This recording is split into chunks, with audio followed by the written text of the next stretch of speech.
হরে কৃষ্ণ। ভগবানের প্রসাদ কেন গ্রহণ করা উচিত?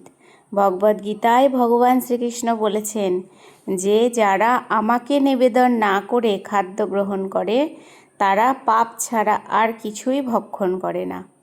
আর যারা ভগবানকে নিবেদিত খাদ্যের অবশিষ্টাংশ গ্রহণ করে তারা সকল পাপমূলক প্রতিক্রিয়া হতে মুক্ত থাকে।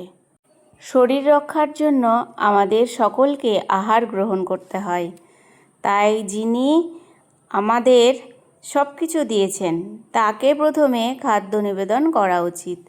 এটা পরীক্ষিত সত্য যে ভগবানের উদ্দেশ্যে নিবেদিত খাদ্য অর্থাৎ প্রসাদের বিশেষ ধরনের স্বাদ হয়, যা অত্যন্ত বিলাসবহুল রেস্তোরাঁর খাবারেও এ স্বাদ পাওয়া যায় না।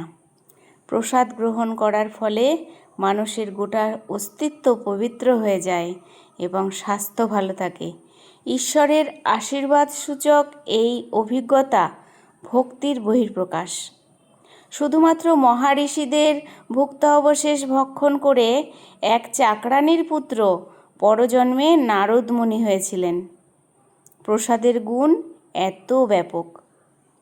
যদি কারো আহার শুদ্ধ হয় তাহলে তার সমগ্র চেতনা শুদ্ধ হয়ে উঠবে। আজকে এ পর্যন্তই। আরও কিছু জানবো পরের ভিডিওতে।